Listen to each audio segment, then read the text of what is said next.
Welcome back to another Muay Thai Org video. We have to talk about one no surrender. I made a preview video before the show happened. Now it happened 2 days ago here in Bangkok. So time to talk about it. What happened? Any upsets? Any controversy? And so on. So the first bout was Super Leg versus Panpayak. And Super Leg won by UD after 3 rounds. I think it was fairly okay decision. Nothing to complain. I predicted Super Leg to win before, not to toot my own horn, but I told you so. Good fight. I think if you haven't seen it, check it out on One Championships Facebook. Good fight. Some nice action. I like the kicks in between and the punches. What you see in Muay Thai. So it was just a nice display of Muay Thai. Okay, then we had Mark Fatex Abelardo versus Fabricio Andrade. I think I also predicted Andrade to win, and he won submission. Second round, I believe. That was also fairly decisive. If you submit someone, that's rather decisive. And it was the only MMA bout I was about to say. But then we had Stamp, who I always, of course, consider as a Muay Thai fighter, but she fought atomweight MMA. And she TKO'd Sunisa Srisan in the first round. So what do you want to say, right? She went into the clinch hard and then with like lots of knees to the body, weakening Sunisa, and got a fairly decisive. Well, TKO is decisive, and again, just like the sub before, a decisive victory in round 1 for Stamp to keep her on the road to another championship, maybe. Then. One of the matches that I was very excited to see, City Chai versus Superbon, and I predicted City Chai to win this fight. Superbon took it, so congratulations, Superbon, after 3 rounds via UD. Yeah, can't really complain. I just don't really like Superbon's style, to be honest, but it's just a personal thing. I mean, if I could fight like this, I would be happy, obviously. But it's just not that technical. Don't at me. Not that technical compared to others. But it works. So congratulations. He's still very young, so he's on the right track to become a star here in One Championship and in Thailand. So good job. Then co-main. That was what I was looking for the most.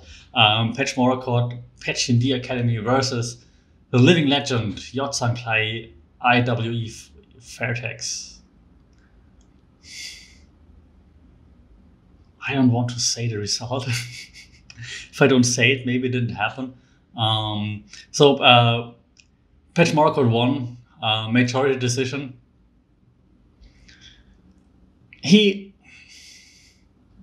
So in my prediction, I said I think Petchmorakot takes it, but I'm hoping Yod. In my heart says Yod, my mind says Petchmorakot. And actually, after the fight, I thought, hey, maybe my heart was right, because Yod. He's the slower one, he's the older one, he's the shorter one with less reach, but he brought the fight to Petchmorakot. And while Petchmorakot looked a bit better in the beginning, obviously, in the end he was running out of steam, in my opinion, and I think Yod really brought it, and you could have given it to Yod. You see it on social media, lots of comments, Yod got robbed, robbing. I also thought he could have won, to be honest. Is it a robbery? Yeah, it's probably a decision. They say they probably think, I don't know, Petchmorakot up and coming. He's younger. He has more to give.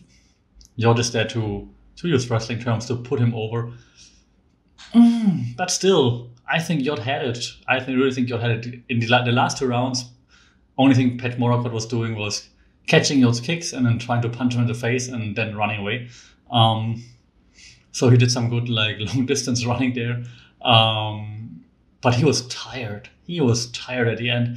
And in the last 10 seconds, they were only kind of showing respect. And I think that was like this, and he was like whining all the time. I think that was just there to waste time, to be honest, not just to be polite. He used this to also waste time. Yeah, I would have given it to Yod. It's not a super crazy robbery, but I think Yod had that. So that's sad. Rematch. Well then, main event, Rodtang versus Petchdam.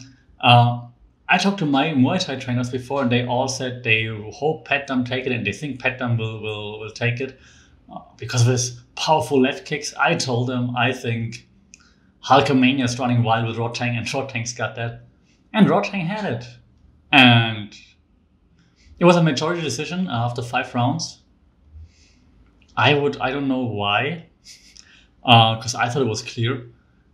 He just not only outpowered, but also out-strategized Petchdam in this case. And what I said in the preview video, that when it comes to, like, when it gets tough, Petchdam sometimes chokes.